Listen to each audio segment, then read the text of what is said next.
Welcome to rSlash AmITheButthole, where OP's husband steals $6,000. Am I the butthole for demanding that my husband pay back the $6,000 that he spent on golf clubs? I'm a nurse, and I've been working more hours for the past 6 months to be able to save money to fix the ceiling in our house. I've saved up $8,000 in my account, and since my husband hasn't worked since 2020, I'm trying to balance paying bills as well. My husband is a golf enthusiast, and so are his friends. The only difference is that all of his friends are well off, and they can afford expensive golfing gear and trips. They mentioned wanting to go on a golfing trip next weekend and invited my husband, but he initially refused. He really wanted to go, but he complained about how his friends bought fancy golfing gear while all he has is old gear. He asked if I could lend him $6,000 so he could buy a set of golfing clubs, but I refused because $6,000 for a set of clubs is crazy expensive,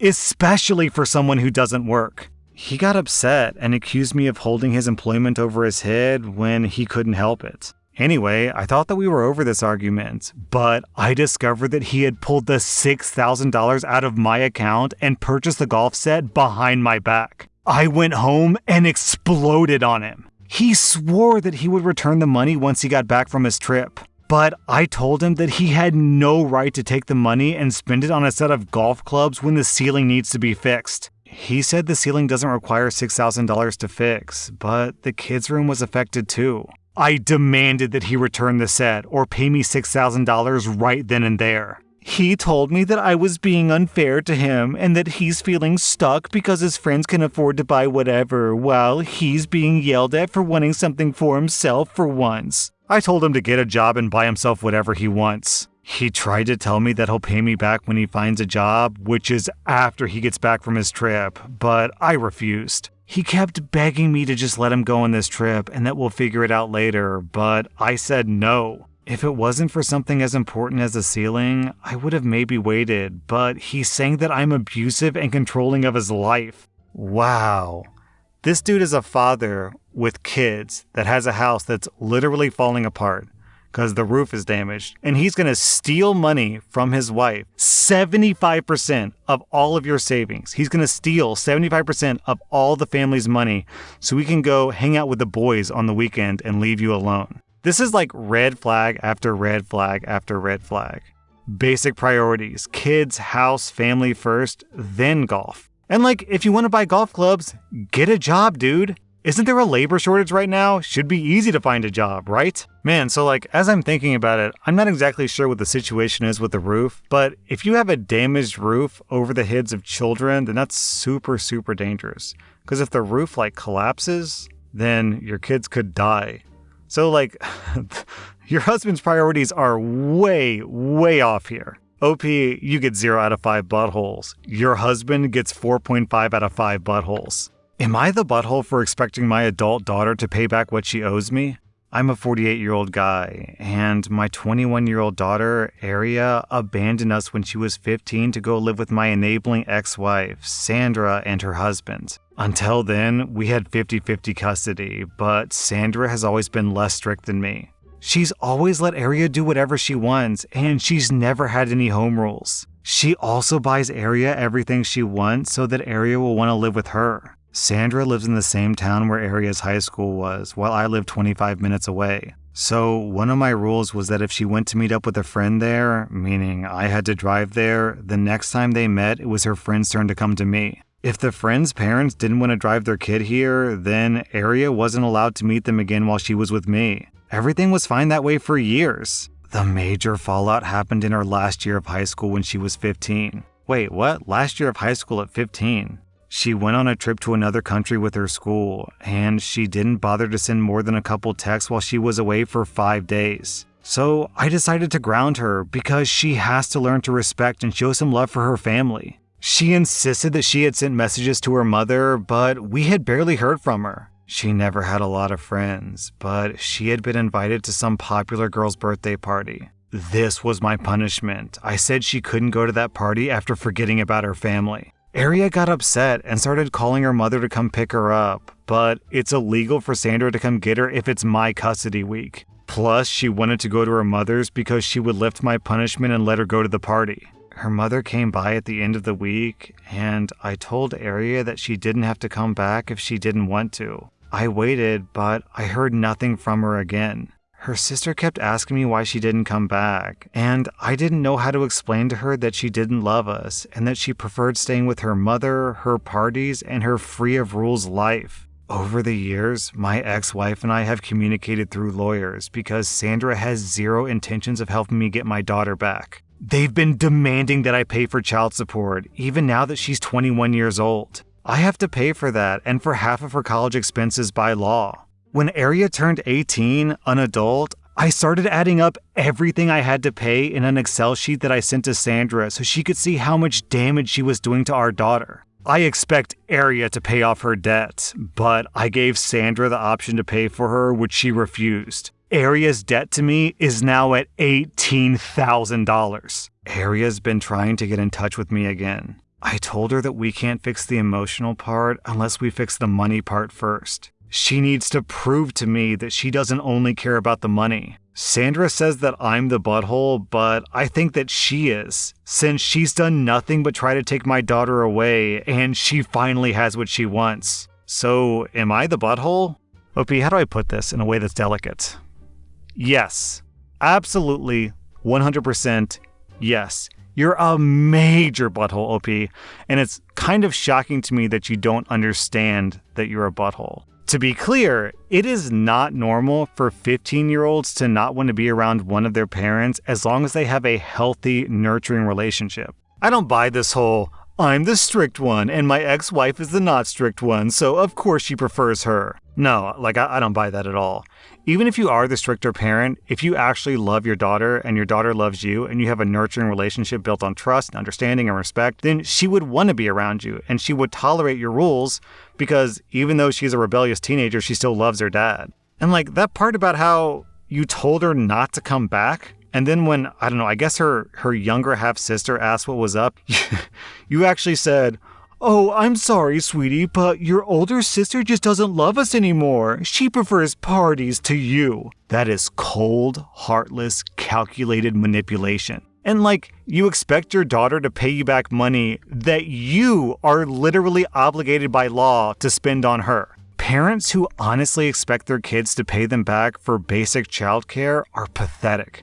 There's really no other word for it, OP. It's just pathetic. You are not a good father. You are, in fact, a horrible father, and I completely understand why your daughter left. OP, you get 5 out of 5 buttholes. Your ex-wife and your daughter get 0 out of 5 buttholes. I'm also guessing that based on this post, you're making it sound better than it really is, but the fact that me and everyone in the comments is calling you a butthole despite your story, where you're making yourself out to be the victim, the hero of the story, it has to be 1,000 times worse than this. It has to be. OP, you need therapy, dude. You need therapy. Well, sweetie, I would love to have a father-daughter relationship with you and show you love, but we've got this outstanding bill from when you were 15 and I had to pay you child support as obligated by law and morality. So until you make good on your tab, then I'm afraid I can't show you any love, sweetie. What a douchebag! Whoa! Am I the butthole for telling my boyfriend that he can't date younger women and then get upset about their budget apartments? So I recently got together with a guy from my hobby. He asked me out first, and I had some doubts that we'd work together as a couple because of the age difference. He's 35 and I'm 22. So in my apartment, since it's an old house that was originally a single-family house, there isn't much soundproofing.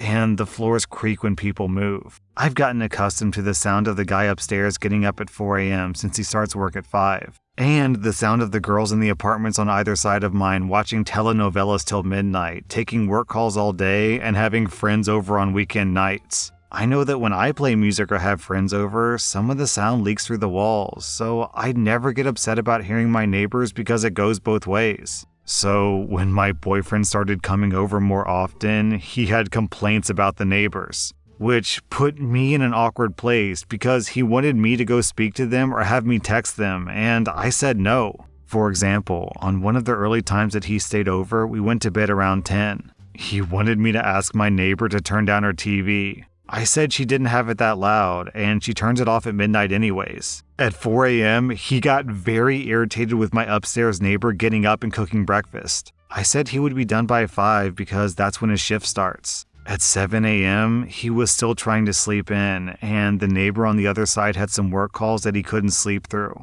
I offered him some earplugs, and he said that he couldn't sleep with them in either. He wanted me to ask her to quiet down. He had similar comments every time he heard someone else in the building just living their life, especially if it was when he was in bed. I got frustrated with my boyfriend and told him, you can't expect to date a hot young 22-year-old and not want to deal with a 22-year-old's living situation. I don't know if you realize, but this is a normal apartment for someone my age. Hell, my neighbors are pretty great. Nobody's throwing loud parties on work nights, nobody's having screaming fights, nobody's having babies. And to be clear, when I said hot young, I used sarcastic air quotes because those were his words, not mine. He got irritated and asked me why I was bringing age into it. I said it's because he can't want someone who's so young, but also wants someone who has enough money to own their own house. And I said that he was being so out of touch with how normal people in their 20s live. He got really irritated with me bringing age into it, and even more annoyed when I'd responded to his neighbor's complaints in the future with, "Okay, boomer." Or tell him that if he wanted me to live in a rich person apartment, then he could pay for it. Am I the butthole for what I said to my boyfriend about my apartment?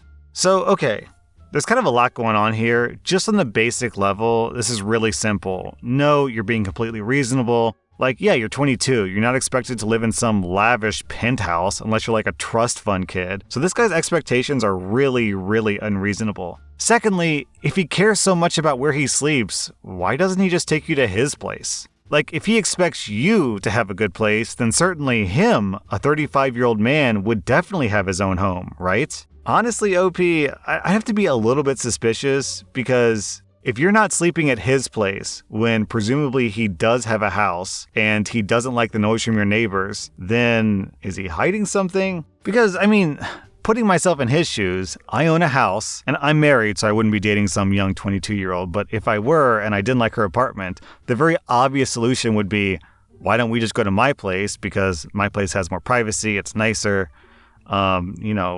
it's bigger, why not just do that instead? But the fact that he isn't, a little bit suspicious. Okay, so down in the comments, other people on Reddit were also pointing out that this situation is a little bit suspicious. So, OP did some digging and she posted a big update. I googled his property records for his house, and he co-owns it with a woman who shares his last name. Oh my god, I don't know if she's his wife or ex-wife or what, but I am out of here. I'm honestly freaking out right now, but I just gotta say, great big thank you to everyone who noticed red flags and made me question that. I've blocked his number. He can have fun figuring out where I went. Yeah, okay, OP, that's kind of what I was suspecting.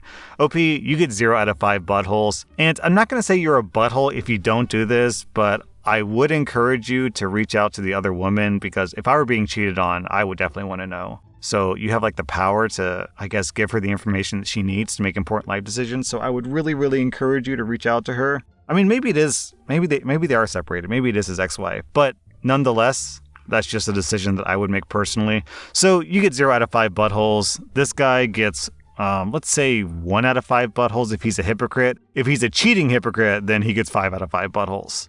Am I the butthole for canceling dinner when my boyfriend brought a bell to the diner to grab the staff's attention? I'm a 30-year-old woman, and I've been dating my boyfriend, Rhett, who's 31, for 4 months. We live in different towns, and he's not from here. He's American and he's living here on the weekends. This time, I decided to visit his town and eat out at a diner. Rhett was already there when I arrived at the diner. We talked some, checked the menu, and when it was time to order, he pulled a small bell out of his jacket pockets. Then he lifted it up and started shaking it. It produced a loud, annoying sound, and my ear started hurting. I was so confused. I asked, "What are you doing?" And he said that he was trying to get one of the waiter staff's attention. I said it was embarrassing and he should stop right then, but he just kept shaking the bell. I can't even begin to explain the looks that we received from everyone else. I demanded that he stop, but he said no, not until someone came to take our order.